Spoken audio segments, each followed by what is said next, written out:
Hai guys, welcome back to Exxon Course YouTube channel. Nah, di video ini kita akan bersama-sama belajar tentang kesetimbangan benda tegar. Nah, apa itu kesetimbangan? Kesetimbangan itu artinya statis atau diam. Jadi benda itu tidak bergerak atau diam atau statis. Nah, karakteristik dari kesetimbangan adalah ada 3 jenis yang harus kalian hafalkan. Yang pertama adalah sigma fx sama dengan 0. Jadi fx ini ngomongin masalah gaya yang bergerak ke kanan dan juga ke kiri.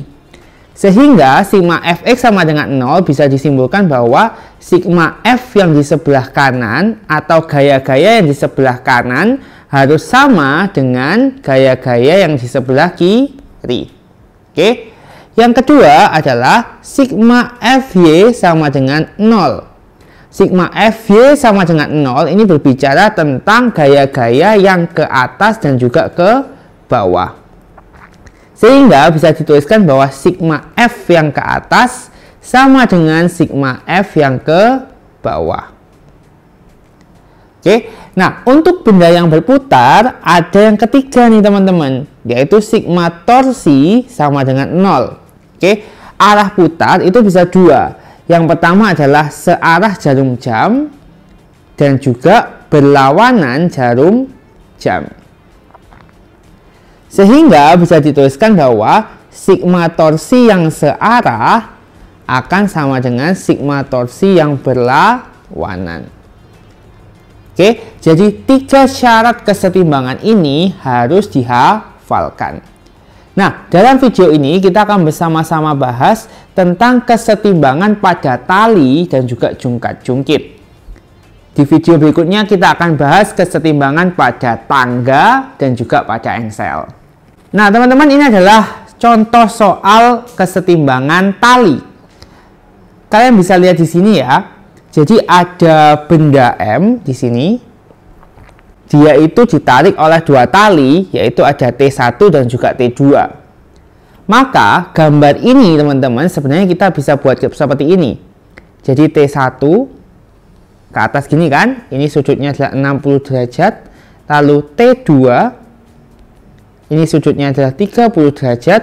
Lalu ada M yang ke bawah ini, tapi kita tulisnya bukan M tapi ini adalah W. Oke, W itu adalah M kali G. Di sini diketahui bahwa massa bendanya adalah 2 kg. Sehingga 2, G-nya kita asumsikan 10. Jadi W-nya adalah 20 Newton. Ditanyakan di soalnya, tentukan T1 dan juga T2. Teman-teman, untuk mengerjakan soal seperti ini, kita yang harus lakukan pertama kali adalah menguraikan gayanya. Oke, menguraikan gayanya ke dalam bentuk apa? Ke dalam bentuk Fy dan Fx. Oke, ini adalah langkah pertama. Jadi, kita lihat gaya yang masih miring-miring ini, yaitu T1 dan juga T2, kita harus uraikan. Oke, T1, ini kan yang ini kan, kita uraikan menjadi T1Y dan T1X. Oke, nah biar lebih gampang teman-teman, kita langsung define aja. T1X ini teman-teman adalah T1 cos 60. Kenapa kok T1 cos 60? Oke, kita gambarkan di sini ya teman-teman ya. Jadi misal ya, ini ada T1, ini adalah sudutnya 60 derajat.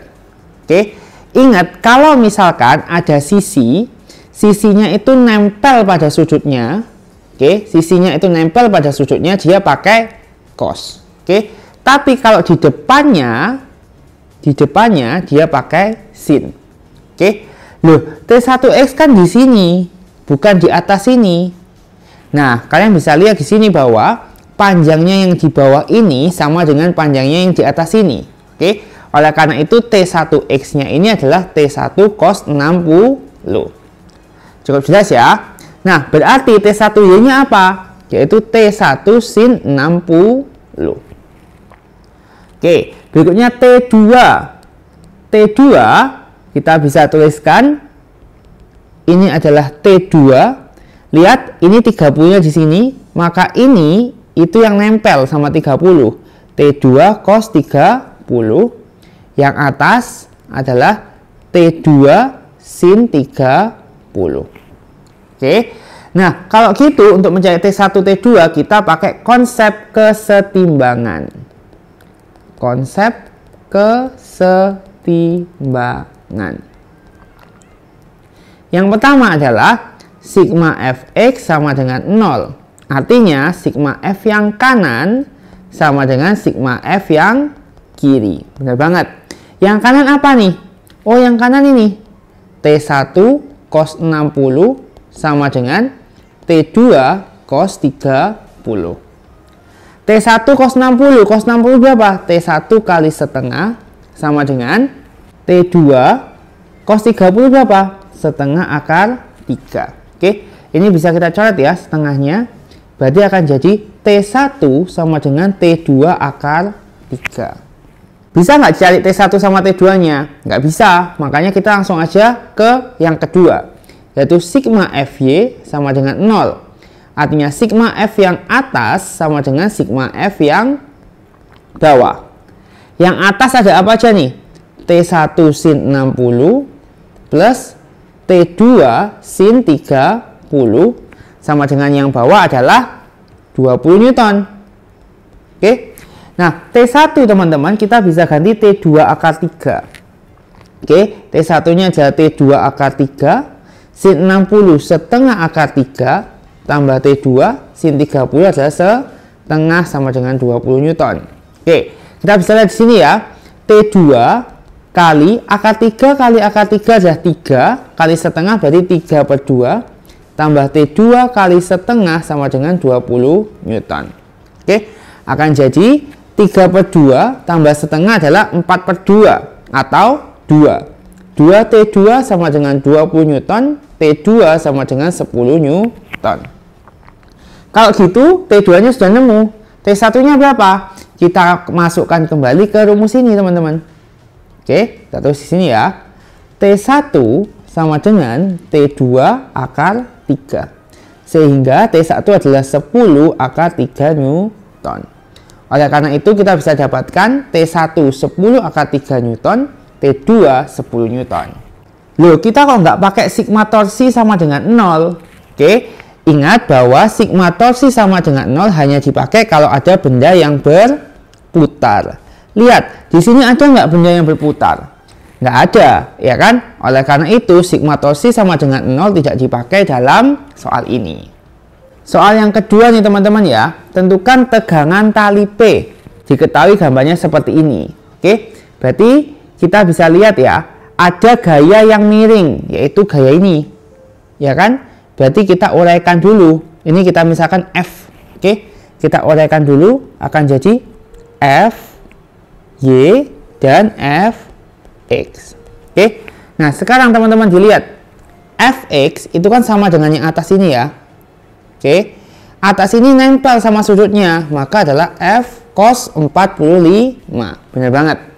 Sedangkan yang atas adalah F sin 45 karena nggak nempel sama sudutnya. Ada lagi yang masih miring? Nggak ada. Oke, berarti kita langsung pakai konsep kesetimbangan. Yang pertama adalah sigma Fx sama dengan 0, artinya sigma F yang kanan sama dengan sigma F yang kiri. Sigma F yang kanan apa? F cos 45 sama dengan sigma F yang kiri P. Oke, F kali cos 45 adalah setengah akar 2 sama dengan P. Oke, ini kita nggak bisa cari kan F sama P nya, jadi kita biarin dulu aja. Kita ke yang kedua. Sigma Fy sama dengan 0. Sigma F atas sama dengan sigma F yang bawah. Oke, sigma F yang atas apa nih? F sin 45 sama dengan yang bawah ini nih, 300 Newton. Oke, F kali setengah akar 2 sama dengan 300 Newton. Artinya F-nya adalah 300 Newton dibagi setengah akar 2. Atau bisa aku tulis gini ya, 300 Newton dikali 2 per akar 2. Balik. Oke, sama dengan 600 Newton per akar 2. Kita harus rasionalkan, kalikan akar 2 per akar 2. Akan jadi, yang bawah akar 2 kali akar 2 itu adalah 2. Oke, Ini jadi 600 akar 2 Newton. Sehingga F sama dengan 300 akar 2 Newton. Oke, sekarang kita cari P. Oke, P tadi apa? F kali setengah akar 2. Sehingga F-nya 300 akar 2 kali setengah akar 2. Oke, 2 dan 300 kita coret 150. Akar 2 kali akar 2 ini adalah 2. Sehingga 150 kali 2, maka P-nya adalah 300 Newton. Sehingga P-nya adalah 300 Newton. Oke teman-teman, tadi kita sudah bahas soal tentang tali. Sekarang yang ketiga adalah soal tentang batang, dimana konsepnya kayak jungkat-jungkit gitu ya. Oke teman-teman, di soal ini sebenarnya sudah ada gambarnya, tapi akan lebih baik kalau kita gambar lagi ya. Karena apa? Karena dalam mengerjakan soal-soal seperti ini, kita perlu untuk menggambar semua gayanya terlebih dahulu. Oke, jadi teman-teman kalau kalian lihat di sini, ini ada batang AC, ya kan? Kita gambar di sini ada batang AC. Oke, AC. Oke, lalu di sini itu ada penumpunya, ya kan? Di A dan B. Nah, penumpu itu akan jadi gaya normal, teman-teman ya. Jadi kalian gambarkan gaya normal gini. NA, oke, dan NB. Oke, cukup jelas ya. Jadi penumpu ini A dan B ini akan jadi gaya normal. Oke, selanjutnya di sini ada orang, ya kan? Kalau orang ini punya apa, teman-teman? Dia itu punya W. Oke, W itu arahnya ke bawah, sehingga kita gambarkan di sini itu ada W. Cukup jelas ya. Oke, sekarang kita baca soalnya. Batang AC bermassa 30 kg dan panjangnya 3 meter. Nah, artinya AC ini, teman-teman, itu adalah 3 meter. Oke. Nah, batang AC bermassa 30 kg ini efeknya apa? Oke. Kita harus tuliskan W batang. W batang rumusnya M kali G, yaitu 300 Newton. Tinggal 30 kali 10. Letaknya di mana? Letaknya W batang adalah di tengah-tengah. Oke, berarti di sini nih teman-teman. Oke, W batang 300 Newton. Jadi ini adalah 1,5 meter. Ini 1,5 meter. Cukup jelas ya teman-teman ya. Jarak tumpuan A dan B berjarak 2 meter. Oke, berarti A dan B ini adalah 2 meter. Oke, sehingga berarti ini setengah meter ya teman-teman ya. Karena A dan B 2 meter. Dan di titik B, papan dapat berputar. Jika seorang anak yang masanya 25 kg, oke, artinya W anak ini adalah 250 Newton. Oke, 25 kali 10. Berjalan dari A menuju C, tentukan jarak minimum anak tersebut dari titik C. Oke, anaknya kan di sini. Titik C di sini. Yang ditanyakan ini adalah X ini loh ya. Aku misalkan X ya teman-teman ya. Ini adalah jaraknya. Oke. Agar papan tetap setimbang, ujung batang A hampir terangkat ke atas. Oke. Kalau dibilang ujung batang A hampir terangkat ke atas, itu artinya gini teman-teman. NA-nya adalah 0. Oke. Kalau ujung batang A hampir terangkat ke atas, itu artinya NA-nya sama dengan 0. Cukup jelas ya teman-teman ya. Sekarang teman-teman, untuk menyelesaikan soal-soal seperti ini, karena ada batang yang bisa berputar, batangnya bisa berputar, maka kita pakai konsep terlebih dahulu sigma torsi sama dengan 0. Oke.